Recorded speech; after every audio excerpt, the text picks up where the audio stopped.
여러분 안녕하세요. 지난 시간에 이어서 계시록 20장 11절부터 15절까지의 말씀을 나누어 보도록 하겠습니다. 이 단락에는 크고 힘 보좌 심판, 또 몸의 보활, 생명책의 이름이 기록되는 자들, 이런 내용들이 나옵니다. 20장 13절 읽어보겠습니다. 바다가 그 가운데에서 죽은 자들을 내주고 또 사망과 음부도 그 가운데에서 죽은 자들을 내주매 각 사람이 자기의 행위대로 심판을 받고 20장 12절에서 이미 대부활을 전제한 말씀이 나왔었죠. 죽은 자들이 큰 자나 작은 자나 그 보좌 앞에 서 있는데 이 구절은 이제 인류 전체가 부활한 사실을 나타내 주는 것이에요. 그래서 이 장면은 부활한 성도들이 하나님의 보좌 앞에 심판을 받기 위하여서 서 있는 것을 묘사하고 있는 것입니다.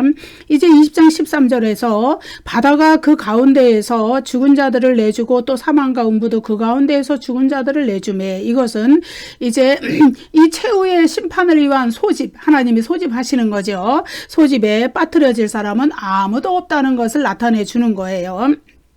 여기에서 이 구절의 헬라어 문장에서 바다, 사망과 음부, 이것은 모두 등위 접속사, 그러니까 헬라어 카이, 영어의 엔드로 연결이 되어 있습니다. 그리고 이 세 단어는 동일하게 디돔이라는 동사, 내어준다, 이 동사의 지배를 받고 있어요. 그래서 예외는 없다. 아무도 예외는 없이 흙에 묻힌 자나 바다에 빠진 자나 또 다 이제 부활로서 부활한 몸을 가지고 하나님의 최후의 심판대 앞에 서게 된다는 것을 가르쳐 주는 거예요. 죽음의 영역인 바다, 사망, 음부에서 죽은 자들을 내어준다. 이것은 이제 죽은 자들의 부활과 최후의 심판을 나타내 주는 것입니다. 부활한 몸으로 음부에 있던 불신자들의 영혼과 또 흙에 묻혔거나 바다에 묻혔거나 아무튼 사망한 자들의 몸이 부활한 몸과 결합하고 또 천국에 있던 성도의 영혼도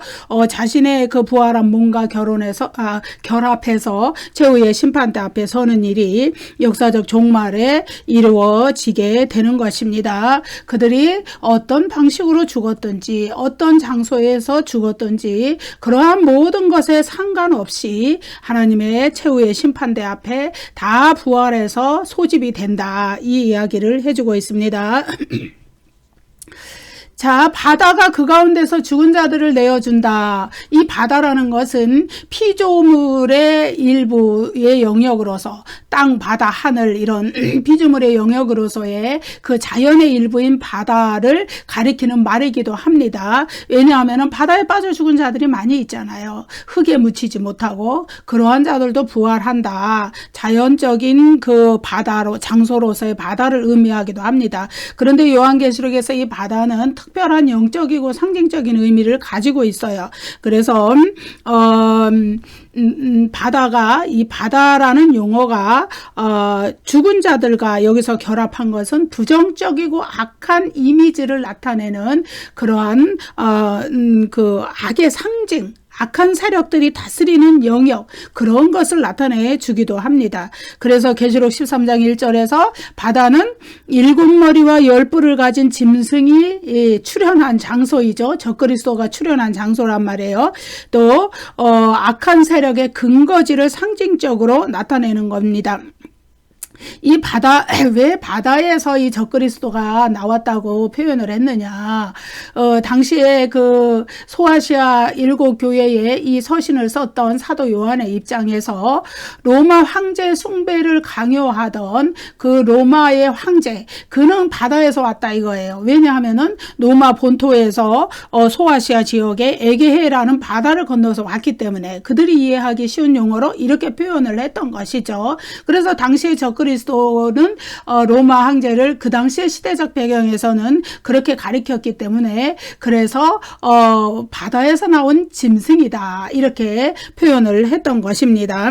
그래서 이 바다의 이 부정적인 이미지, 어둡고 악의 세력과 연관된 이미지, 이것은 이제 사망과 음부와 평행을 이룬다는 사실에서도 나타나는 것이죠. 사망과 음부는 이제 넷째인 심판에서 서로 동료이죠. 친구예요. 같이 따라다니는 거예요. 예. 그리고 또 계시록 1장 18절에서 또 그리스도께서 부활하신 그리스도께서 사망의 권세를 이기시고 승리하셨을 때 사망과 음부의 권세를 다스리는 그 주관하는 권세를 얻으셨다. 예. 그런 이야기들이 1장 8절에서 1장에서 또 나오죠. 1장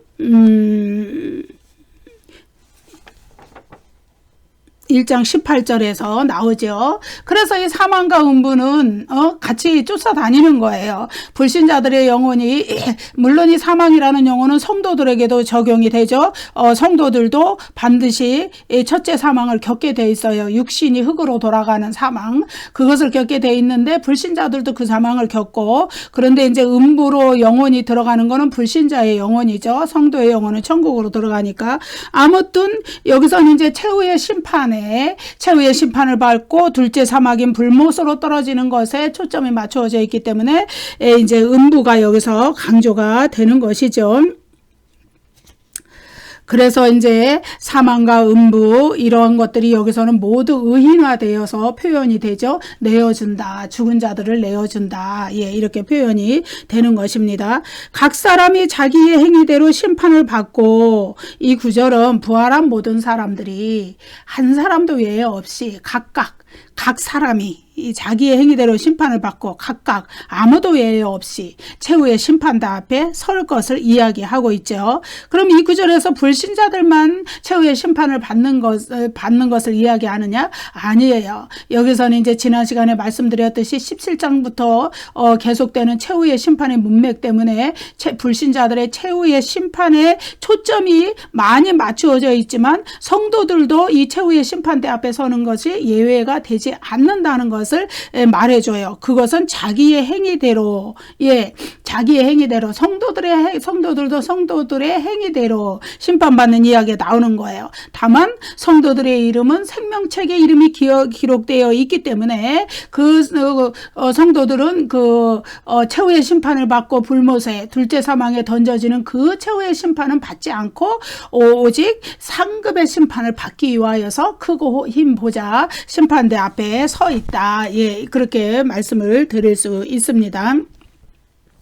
그래서 이제 계시록 20장 13절이 주로 불신자들의 최후의 심판에 대해 초점을 맞추고 있고, 사망, 바다, 음부 이러한 것, 악의 영역을 상징하는 이러한 용어들, 이러한 것들이 사악한 영역들, 악의 영역들, 죽음의 영역들이 가두고 있던 자들을 이제 다 내어주도록 하나님이 역사적 종말에 재림 때 역사를 하시는 것이죠. 예, 그래서 성도들의 영혼은 지금은 천국에 있지만은 그러나 그들의 육체 또한 아직은 사망의 지배 아래 있는 거예요. 부활 때까지는. 그러니까 예수 그리스도의 재림 때까지는 사망의 주관 아래서 흙에 묻혀 있는 그 육체가 마지막 대부활 때 생명의 부활로 나와서 천국에 있던 자신의 영혼과 결합해서 온전한 전 인격으로 크고 힘 보좌 심판대 앞에서 심판을 받는데, 그들은 구원을 받고 못 받고의 심판이 아니에요. 성도들이 받는 심판은 오직 상급의 심판만 받게 된다. 자기의 행위대로 자기가 선한 일을 행한 것에 대한 상급에 대한 심판, 하나님의 보상을 주시는 것에 대한 심판을 받게 된다. 왜냐하면 그들의 이름이 생명책에 기록되어 있기 때문에 그들은 이미 구원받은 자들이기 때문에 둘째 사망에 떨어지기 위한 최후의 심판은 받을 필요가 없기 때문에 그렇습니다. 그래서 이제 죽음의 영역으로부터 동일하게 부활했지만 성도들의 운명과 불신자들의 운명은 아주 극명한 차이를 이 최후의 심판대 앞에서 차이가 나게 돼버리는 것이죠. 불신자들은 이제 최후의 심판을 받고 둘째 사망이라고 부르는 그 불못에 던져지는 최종적인 지옥의 형벌에 던져지는 그런 심판이지만은 성도들은 생명책에 이름이 기록된 성도들은 이미 구원을 받았기 때문에 그들은 상급의 심판만을 받고 새하늘과 새 땅으로 들어가게 된다. 온전한 부활한 몸과 영혼이 천국에 있던 영혼이 결합한 그 상태로. 여기서 자기의 행위대로 이렇게 말씀했죠. 자기의 행위대로. 이것은 이제 20장 12절에서 자기 행위를 따라, 예, 이것을 반복해 준 것이죠. 그런데 20장 12절에서 책들에 기록된 대로, 이거는 이제 20장 13절에서 생략이 되었어요. 생략이 되었지만 그 뜻이 그대로 반영이 되어 있어요. 그래서 20장 13절을 온전히 이렇게 우리가 생략된 것까지 넣어서 다시 해석을 해보면 자기 행위를 따라 책들에 기록된 대로 이렇게 이제 해석을 할 수가 있는 것이죠. 그래서 자기 행위를 따라, 예, 여기 따라라는 거는 이제 카타라는 헬라어 전치사인데 그것에 근거해서, 그러니까 자기가 살아 생전에 했던 행동에 근거해서 그 심판을 받는다. 그런데 성도들도 악행을 할 수 있죠. 성도들도 죄를 지을 수 있죠. 그러나 성도들의 죄나 악행은 생명책의 이름이 기록되어 있기 때문에 그 죄가를 그리스도의 이름으로 용서를 받고, 그러나 악인들은 그 자기들의 죄를 덮어줄 보호막이 없어요. 그리스도의 보혈의 공로를 덧입지 못했기 때문에, 그래서 그대로 그거에 의한 심판, 자기의 악한 행위에 의해서 심판을 받고 불못으로 던져지게 된다. 그런 것들이 책들에 기록된 그대로 그들이 그거에 근거해서 심판을 받게 된다. 이 이야기죠. 20장 14절 읽어보겠습니다. 사망과 음부도 불못에 던져지니 이것은 둘째 사망 곧 불못이라. 20장 14절에서 사망과 음부도 불못에 던져지니 이 구절은 무엇을 의미하냐? 사망과 음부가 자신의 역할이 이제는 끝났다는 것을 이야기해요. 사망과 음부의 역할은 이제 역사적 종말의 그리스도의 재림이 이루어질 때까지만 그들의 역할이 있었어요. 사망이라는 것은 이제 그 첫째 사망을 이야기하죠. 그리스도의 재림이 일어나면은 이제 첫째 사망은 중지가 되는 것입니다. 이제 중지가 되고, 그래서 그때까지 죽었던 모든 사람들이 다 부활하는 거예요. 부활하고, 그리고 이제 이 사망의 영역에 속한 자들은 이것은 육체적 죽음을 가리키기 때문에 이것은 성도나 불신자에게 다 해당이 되는 것이죠. 그래서 사망이 죽은 자들을 내준다는 것은 그들의 육체적 부활, 몸의 부활을 의미하는 것이죠. 또 음부가 죽은 자들을 내준다. 이것은 불신자들의 영혼이 가있던 임시지옥, 예, 임시지옥이라고 그랬어요. 왜냐하면 육신은 흙에 묻혔기 때문에, 예, 그리고 또 바다에 빠진 자도 있지만 바다도 내어주기 때문에, 그렇기 때문에 영혼은 불신자들의 영혼이 가있던 음부가 그 영혼을 내어주고, 그렇게 해서 부활한 몸과 음부에 있던 영혼이 결합해서 온전한 전인격으로 하나님 앞에 최후의 심판을 받고 둘째 사망으로 던져진다는 것이죠. 그래서 이제 부활하신 그리스도는 이제 그것이 임시지옥이라는 이유는 뭐냐 하면은 이제 최후의 크고 힘보자 심판을 역사적 종말의 재림 때 받고서는 이제 부활한 몸과 영혼이 결합된 그 상태로 지옥에 떨어지는데, 그 최후의 심판을 받고 불신자들의 경우에 지옥에 떨어지는데 그것이 다시는 그 상황을 변경할 수 없는 영원한 지옥이라는 거예요. 예. 그렇기 때문에 계시록 20장에 보면은 사망과 14절에 보면 사망과 음부가 불못에 던져진다는 것은 이제 그동안 역할을 해왔던 사망과 음부가 불못에 던져져서 이제는 다시 그것이 존재할 필요가 없다는 거예요. 왜냐하면 영원한 지옥, 영원한 천국, 예, 이 둘 중에 하나로 성도들은 영원한 천국으로, 불신자들은 영원한 지옥으로 가기 때문에 그렇습니다. 그래서 이제 계시록 1장 18절에서는 부활하신 그리스도는 사망과 음부의 열쇠를 지니고 계신다. 이것은 사망과 음부를 주관할, 다스리는 권세를 지니고 권능을 지니고 계신다는 것이죠. 그래서 예수님이 공생애 때 음부의 권세가 지상의 교회를 이기지 못한다고 한 것은 이제 지상의 교회에서 이제 그 승리한 부활로서, 십자가와 부활로서 승리한 그 성도들, 그리스도의 그것을 믿는 성도들은 결코 이 음부에 떨어지지 않기 때문에 그렇다는 것이죠. 그래서 사망과 음부가 완전히 진멸되는 것은 언제냐? 역사적 종말에 그리스도 재림 때. 예. 그래서 여기에서 이제 인격화되어 표현된 사망과 음부가 그들을 내어준다, 죽은 자들을 내어준다 이러죠. 그것을 포기한 한 후에, 내어준 후에 그들은 불못에 던져져서 완전히 이제 진멸을 당한다. 완전한 멸망을 당한다는 것을 우리가 알 수 있습니다. 그래서 이제 자신들의 역할을 다 역사적 종말의 그리스도의 재림 때에 끝낸 사망과 음부, 사망과 음부는 불못에 던져져서 영원한 형벌을 받게 되는데, 여기서 던져지니 이게 이제 부정과거 시대로 표현이 되어 있는 것은 예언적 부정과거입니다. 예언적 부정과거 수동태인데, 이거는 뭐냐 하면은 미래에 확실히 이루어질 일을 확증하기 위하여서 부정과거 시대로 표현을 한 것이에요. 미래에 하나님께서 역사적 종말에 사망과 음부를 반드시 불못에 던지시는 일이 발생한다는 것이죠. 그래서 인격화된 사망과 음부는 최후의 심판을 위해서 자신들이 붙잡고 있던 모든 죽은 자들을 내어줬죠. 사망은 성도들이나 불신자들이나 관련 없이 죽은 자들을, 육체적 죽음을 가진 자들을 내어줬고, 또 음부는 불신자들의 영혼을 가두고 있었는데, 그렇게 다 내어주는 거예요. 그래서 불신자들은 이전에는 사망과 음부의 권세 아래에 붙잡혀 있었지만은, 그것은 임시적으로 갇혀 있었던 것이지만은, 그러나 이제 사망과 음부가 그 자신들을 다 내어주기 때문에 이제는 그들은 육체적으로 부활한 몸을 가지고 또 그것과 결합한 영혼을 가지고 불못의 영원한 속박 속으로 다시 떨어지게 된다. 그래서 계시록 20장 11절부터 15절까지의 이 문맥은 새하늘과 새 땅이라는 새 창조의 시대가 시작되기 위해서 옛 창조의 시대, 첫 창조의 시대가 끝나는 과정을 묘사한 것입니다.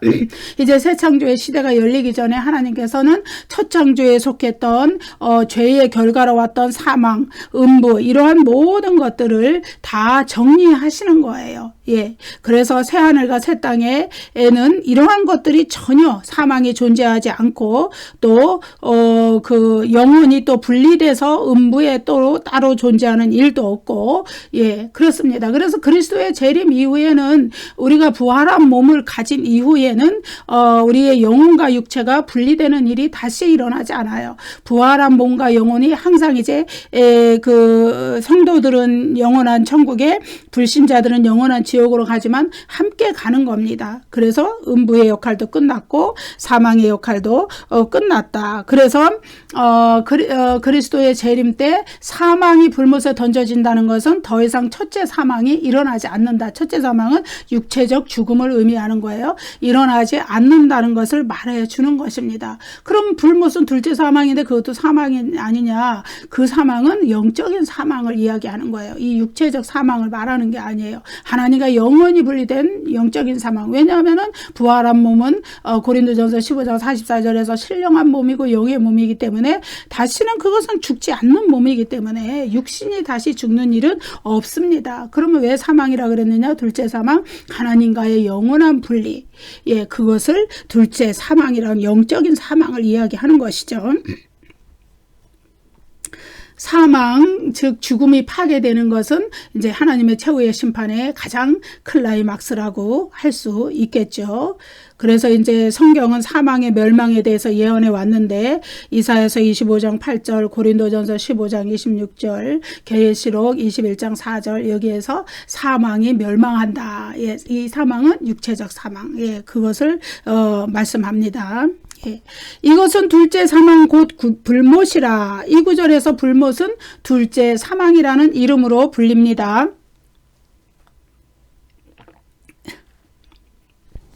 첫째 사망이 인간의 육체적 죽음을 의미했다면은, 둘째 사망은 하나님에 의해 주어지는 최후의 형벌로서 하나님과의 영원한 단절, 영적인 사망을 의미하는 거예요. 그래서 둘째 사망은 본질적으로 영적인 고통을 내포할 수밖에 없습니다. 인간이 하나님과 영원히 분리되는 영적인 죽음, 영원한 영적 죽음, 이것이 둘째 사망, 곧 불못, 영원한 지옥에 떨어지는 것입니다. 그래서 첫째 사망은 땅에서 겪는 육체적 죽음이에요. 그래서 그것은 일시적으로 그리스도의 재림 때까지 우리 육신이라는 존재가 정지되는 것을 의미하는 거예요. 부활 때까지. 그렇지만은 둘째 사망은 정지의 개념이 없어요. 이제부터는 영원히 지속되는 거예요. 영원히 지속되는. 더군다나 그것은 의식적 형벌이에요. 무슨 얘기냐면 의식적으로 깨어 있어서 자기가 형벌을 받고 있음을 다 느끼는 형벌이다. 둘째 사망은 절대로 완화되거나 줄어들거나 없어지거나 이런 성격이 가지고 있지 않아요. 동일한 그 고통의 상태가 영원히 지속되는 최종적인 그 형벌이에요. 지옥의 형벌이에요. 그래서 이 둘째 사망은 생명의 근원이신 하나님으로부터 영원히 격리되는 영적 사망이기 때문에 다시는 하나님으로부터 어떤 은혜를 입어서 구원 얻을 기회가 없는 그러한 비참한 그 운명을 나타내 주는 것이다. 예. 그래서 불못은 불신자들이 부활한 몸을 가지고 들어가기 때문에 최악의 육체적 고통이 다 느끼니까요. 존재한다는 거예요. 불못에 던져진 모든 자들은 의식을 가지고 있어요. 깨어 있다는 거예요. 안다는 거예요. 자기 고통을 느낀다는 거예요. 예.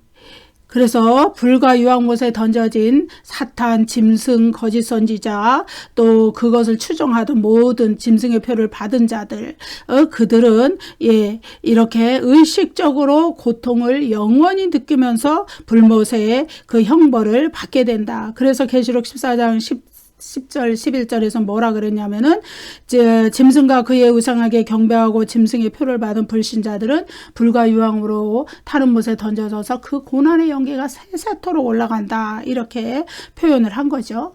의식이 다 깨어있는 가운데 더군다나 부활한 몸을 가지고 간 그 사탄의 이 영적 존재들은 사탄이라는 영적 존재, 귀신이라는 영적 존재들은 의식이 깨어있지만 그들은 본래부터 영적 존재이기 때문에 인간처럼 몸은 없잖아요. 그런데 인간은 부활한 몸까지 가지고 있기 때문에 그 영적인 존재들보다 훨씬 더한 고통, 최악의 고통을 느끼고 만다는 거예요. 말로 표현할 수 없는 육체적 고통이 더군다나 그것이 감해지거나 줄어들거나 완화되거나 이런 거 없이 동일하게 최악의 상태로 영원히 지속된다는 것이 무서운 것입니다. 그래서 역사적 종말에 이제 첫 창조의 시대가 지나가고 새 창조의 시대가 열릴 때 더 이상 첫째 사망은 중지되고 없어요. 이제 새 창조의 시대에는 이제 영혼과 육체가 분리되는 상태는 더 이상 존재하지 않아요. 새 하늘과 새 땅, 영원한 천국에 들어간 성도들, 구원받은 성도들도 영혼과 육체가 결합된 상태로 부활의 새로운 삶을 살아가게 되고 영원한 천국에서 영생을 누리게 되고 그리고 불못에 떨어진 불신자들도 그리고 사탄도 다 뭐냐 영혼과 사탄은 아니고 불신자들 사탄은 몸이 없으니까 불신자들도 영혼과 몸이 결합된 가운데 다시는 영혼과 몸이 분리돼서 영혼만 음부라는 임시지옥에 가고 몸은 땅에 묻혀 있고 이런 상황은 다시는 오지 않는다. 결합된 상태로 온전한 그 전인으로 떨어지게 된다는 것이에요. 그래서 그리스도께서 최후의 심판을 위해서 재림하신 이후에는 영혼과 육체는 서로 떨어져 있는 일이 결코 없다. 새하늘과 새 땅이라는 영원한 천국에서도 불못이라는 영원한 지옥에서도 그래서 불신자들은 영혼과 육체가 결합된 상태로 불못에 그리고 성도들은 영혼과 육체가 결합된 상태로 새하늘과 새 땅에 이렇게 들어간다는 것을 우리가 알 수 있습니다. 이제 사탄, 짐승, 거짓 선지자 또 사탄에게 미혹되어 성도들을 괴롭히던 모든 불신자들까지 모두 다 불못에 다 던져져서 이제 성도들이 거하게 되는 새하늘과 새 땅과는 영원히 격리가 되었어요.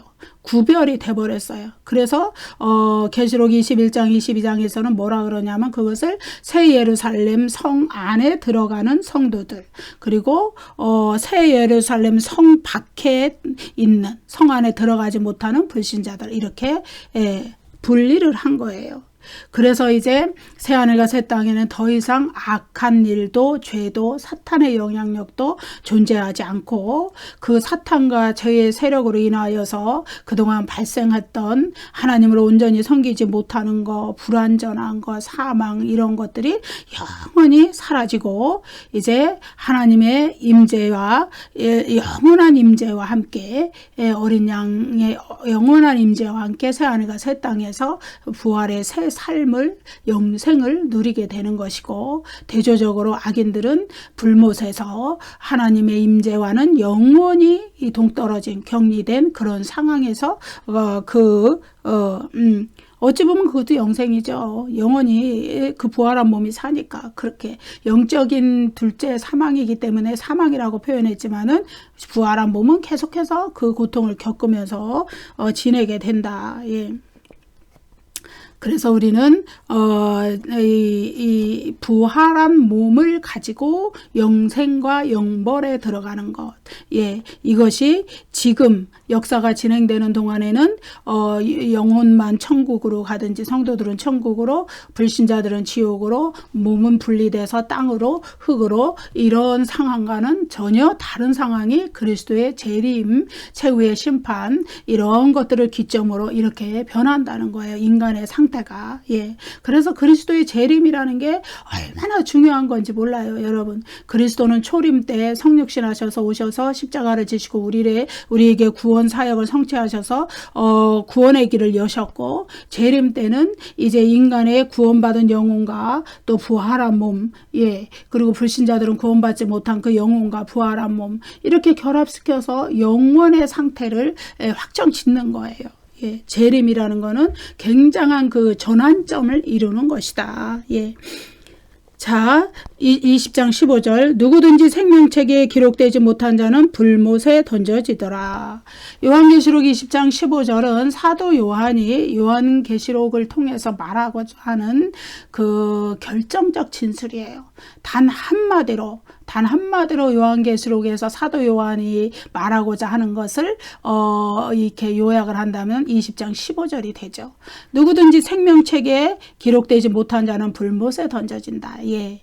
그렇기 때문에 아무리 그 요한계시록의 수신자들이 살았던 그 엄혹한 박해와 순교의 상황에서도 인내하는 믿음으로 끝까지 하나님과 그리스도께 붙어 있어야 하는 이유는 생명책에 이름이 기록된 자 되지 못하면 불못에 던져지기 때문에, 예, 그렇다는 거예요. 생명책에 이름이 기록되는 게 그만큼 중요한 것이죠. 그래서 생명책에 이름이 기록되지 못한 불신자들의 궁극적이고 영원한 불행을 20장 15절에 한마디로 담은 거예요. 누구든지 생명책에 기록되지 못한 자는 불못에 던져진다. 예, 구원을 받는 것이 얼마나 중요한 것인가. 이 세상에 어떤 것보다도 어떤 것도 구원보다 중요한 것은 없다는 거예요.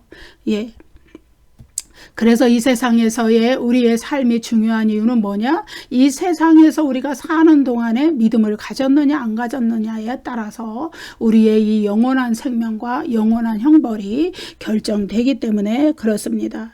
이제 생명책의 존재는 우리의 영원한 운명, 우리의 구원이 하나님의 주권적인 의지, 하나님의 구원에 의해 결정된다는 것을 말해주는 거예요. 그런데 요한계시록은 하나님은 인간을 기계적인 존재로 창조하지 않으셨어요. 인간을 자유의지를 가진 존재로 창조하셨어요. 그래서 애초부터 아담과 하와가 죄를 짓지 않는 그런 인간으로 창조하셨다면 우리가 이렇게 죄 때문에 고생하는 일도 없지 않았을까, 우리가 한편으로 그렇게 생각할 수 있지만 그건 아니라는 거예요. 왜냐하면은 그렇게 되면 인간은 기계적으로 하나님께 순종하는 그런 인간, 자기 자유의지로 자발적으로 하나님을 섬기지 못하는 그런 인간이 되어버리기 때문에 하나님은 그것을 원치 않으시고 인간이 자발적으로 자원하는 마음으로 하나님을 섬기기를 원하셨기 때문에 인간에게 자유의지를 주셨어요. 마찬가지로 하나님이 인간에게 주신 자유의지는 구원에 있어서 어떤 역할을 하느냐, 인간이 이 세상에 살아있을 때 그리스도의 복음에 대해서 어떤 반응을 보이느냐, 그것에 대한 선택권을 주셨다는 거예요. 그래서 이제 뭐 이 하나님의 예정 교리와 인간의 자유의지에 대한 이 복잡 미묘한 이 관계를 우리가 여기서 다 설명할 수는 없어요. 그렇지만은 이것을 구원의 신비라고 해요. 하나님께서 인간을 예정하셨고 구원하시는데 인간이 복음에 대해서 반응을 해야 된다는 거예요. 믿음을 가져야 된다는 거예요. 인간의 자유의지에 의한 선택과 책임이 뒤따라야 된다는 거예요. 예, 물론 이래서 인간이 알 수 없는 구원의 신비의 영역 속에서 하나님의 선택에 의해서 인간은 구원받고 또 인간이 그 복음에 대해 반응하는 거에 대해서 구원받고 예, 그런 것입니다. 그래서 요한계시록에서 인간을 구원하시는 것에 대한 그리고 그 구원을 계속 보존해 가시기 위해서 하나님이 인을 치시고 인간에게 인내하는 믿음을 주셔서 그 상황을 견디고 믿음을 잃지 않도록 하나님이 이렇게 해 나가시는 것은 하나님의 주권적인 의지예요. 주권적인 구원의 의지예요. 자신이 구원하신 자신의 백성들에 대해서 하나님이 끝까지 견인해서 끌고 가시는 거예요. 그렇지만은 이제 예컨대 하나님이 그 악인들에게도 회개의 기회를 끊임없이 주시지만 그들이 회개의 기회를 거부하고 하나님이 구원으로 부르시는 그 주권적인 요청을 의식적으로 자기의 의지로 일부러 거부하는 것은 이제 불신자들의 전형적인 태도로 요한계시록에서 나타나죠. 계시록 9장 20절, 16장 9절, 11절, 20장 7절, 8절. 예. 그러한 경우에 그 책임은 하나님께 있는 것이 아니라 자기 자신한테 있다. 예. 그런 이야기입니다. 왜 하나님 날 선택하지 않았으니까 내가 이렇게 구원받지 못하지 않습니까? 이렇게 말 못한다는 거예요. 예. 그래서 불신자들은 이 세상에서 복음에 대해서 보인 자기의 행위대로 회개할 기회를 주셨는데 왜 회개를 안 한 거예요? 예. 복음을 받아들일 기회를 주셨는데 왜 안 받아들인 거예요? 심판을 받고 주권적인 심판자이신 하나님에 의해서 불못에 던져지는 거예요. 그래서 이것은 구원은 참 신비의 영역이에요. 예. 하나님이 우리를 선택하신 예정이 있었고 우리를 구원하신 주권적인 의지가 있었고 그래서 우리를 끝까지 우리가 믿음을 잃지 아니하도록 하나님께서 우리를 인을 치셔서 보호하시는 그 견인의 과정, 끝까지 믿음을 지키도록 하시는 그 과정이 있었고 그러나 또 인간은 인간의 편에서는 하나님께서 기회를 주실 때 회개의 기회를 주시고 그리스도의 복음을 우리에게 주셨을 때 거기에 또 반응해야 되고 예, 이것이 복합적으로 이렇게 작용하는 것이다. 그래서 구원받은 자와 구원받지 못한 자의 차이는 뭐냐? 하나님의 주권적인 구원의 요청과 어린 양의 속죄 사역에 대해서 불신자들은 반응하지 않는 거죠. 거부하는 것이죠. 그렇지만 성도들은 거기에 반응하고 받아들이고 믿는 거예요. 예. 그래서 생명책에 이름이 기록된 자들은 믿음으로 거기에 반응해서 둘째 사망을 면하고 영원한 천국에서 영원한 지복을 누리는 그런 은혜가 있는 것이고 생명책에 이름이 기록되지 못한 자들은 하나님이 그들을 구원하시고자 하는 주권적인 요청을 거부한 그들의 그런 것 때문에 최후의 심판을 피할 수 없고 지옥의 형벌을 피할 수가 없다는 것이죠.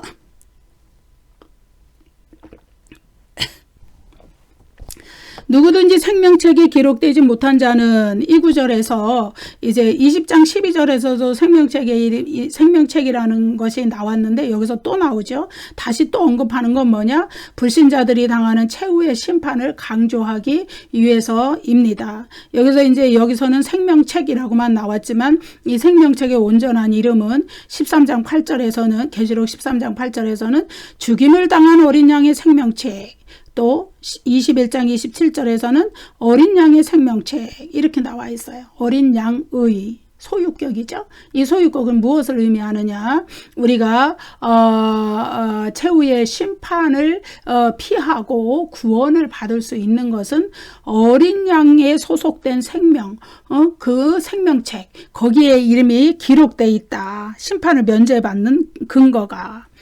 그래서 우리가 영생을 얻고 생명을 받는 근거가 어린 양의 속죄 사역에 있다는 것을 나타내 주는 거예요. 그래서 성도들이 받는 생명은 어디로부터 왔느냐? 그리스도께서 십자가에서 흘리신 죽음, 예, 거기로부터 온 거고 그리스도께서 또 부활하셔서 얻으신 생명, 새 생명, 부활의 새 생명, 거기로부터 온 것이에요. 그래서 이 생명책은 생명책의 주인은 어린 양이시죠. 그래서 어린 양의 생명책, 어린 양의 십자가 구속 사역과 어린 양의 부활의 새 생명, 영생의 생명, 그것이 있기 때문에 그것에 근거해서 우리가 어린 양이 얻으신 부활의 새 생명을 우리도 얻는 것이고 그리스도의 속죄 사역 때문에 우리도 생명, 영생을 얻는 것이다. 예.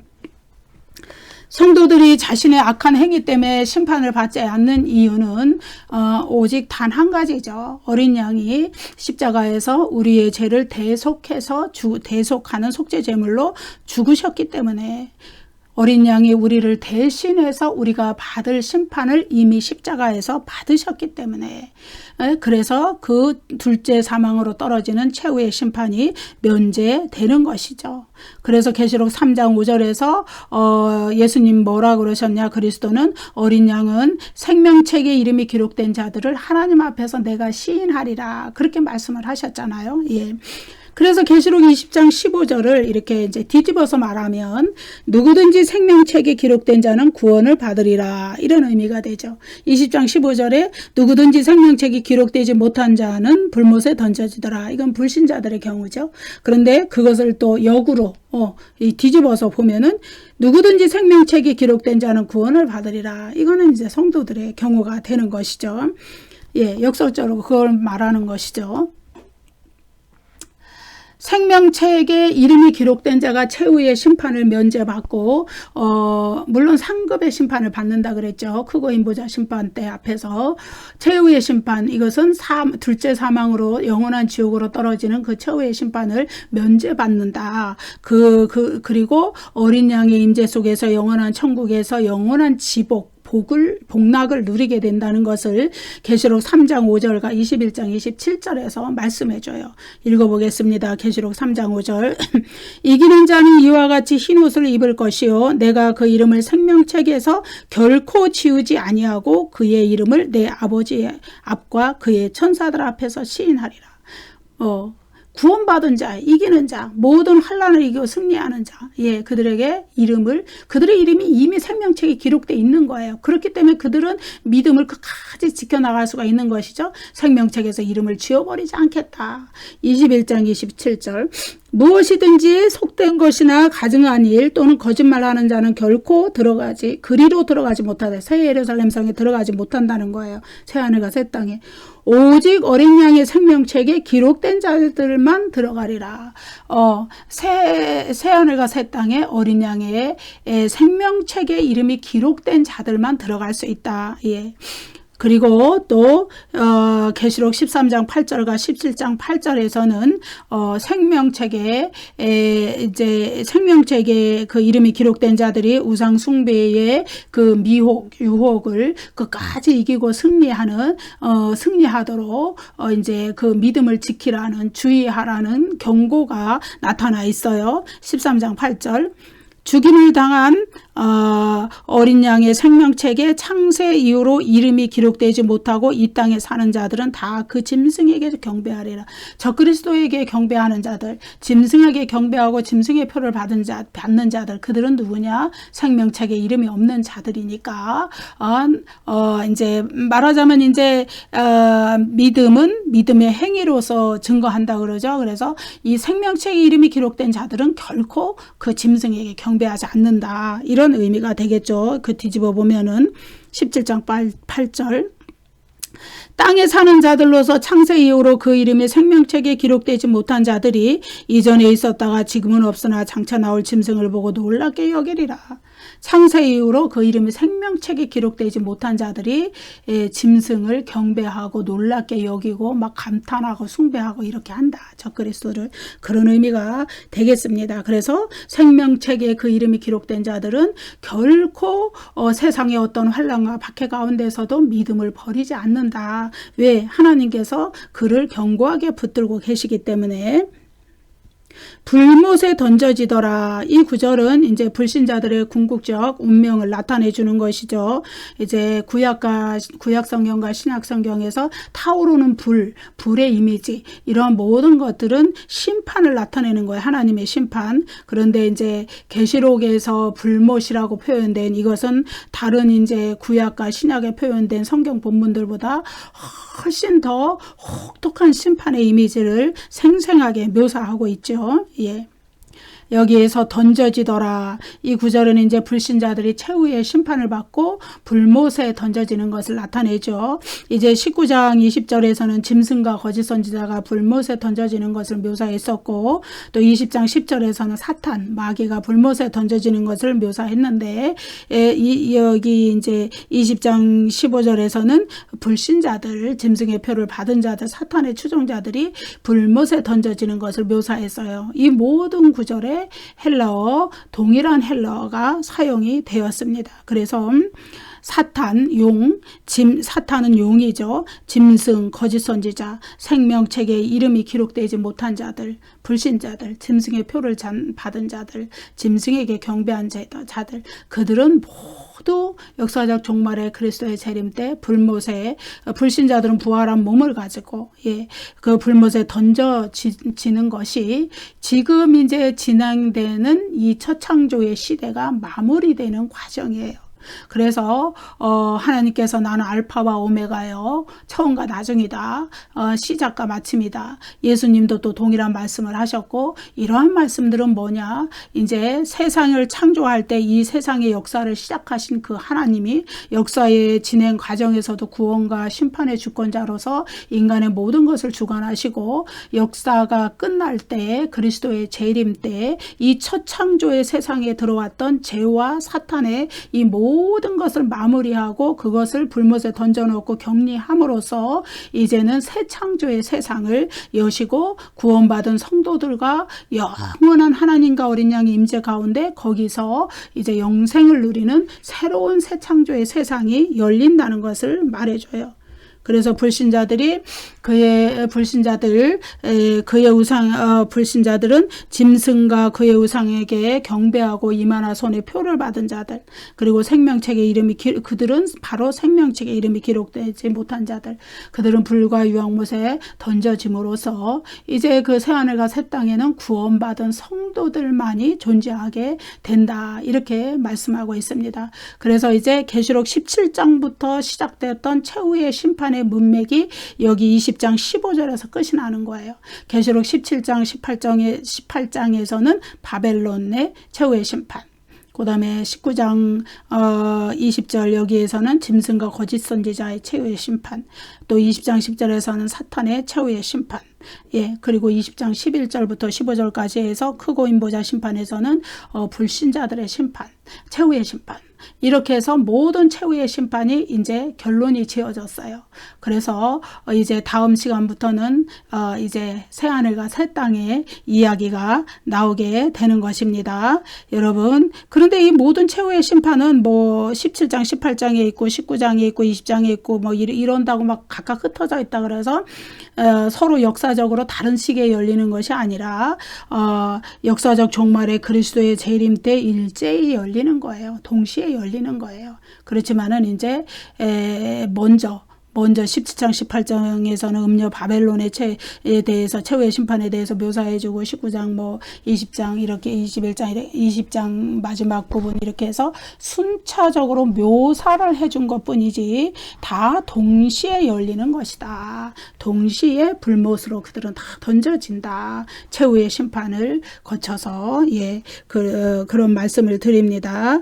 여러분 감사합니다. 다음 시간에 또 뵙겠습니다. 다음 시간부터는 이제 새하늘과 새 땅에 여러분 요한계시록의 이야기가 끝나는 마지막 환상이 새하늘과 새 땅의 환상입니다. 첫 환상은 계시록 1장에서 이제 부활하고 하늘 보좌에 영광 받으신 그리스도에 대한 첫 환상으로 시작이 됐다면은 마지막 환상은 새 하늘과 새 땅의 환상이에요. 지금 20장 여기 15절까지에서는 막 최후의 심판 이래가지고 우울하고 어두운 막 이런 분위기들이 나왔었지만은, 두려운 분위기들이 나왔었지만은 21장 이제 새 하늘과 새 땅의 마지막 환상, 빛나고 영광스러운 하늘의 영광이 비치는 그런 환상들로 마무리가 되는 거예요. 그래서 요한계시록의 책은, 여러분 요한계시록을 흔히 심판의 책이다 그러는데, 심판의 책은 뒤집어서 보면은 그것은 구원의 책인 거예요. 예. 그래서 이런 심판의 과정이 다 끝나면 영원한 천국 새 하늘과 새 땅이 열리는 그런 영광스러운 책, 구원의 책, 이런 책이기 때문에 요한계시록을 두려운 마음으로 접근할 필요가 전혀 없는 것입니다. 여러분 감사합니다. 다음 시간에 또 뵙겠습니다. 구독과 좋아요를 많이 눌러주세요.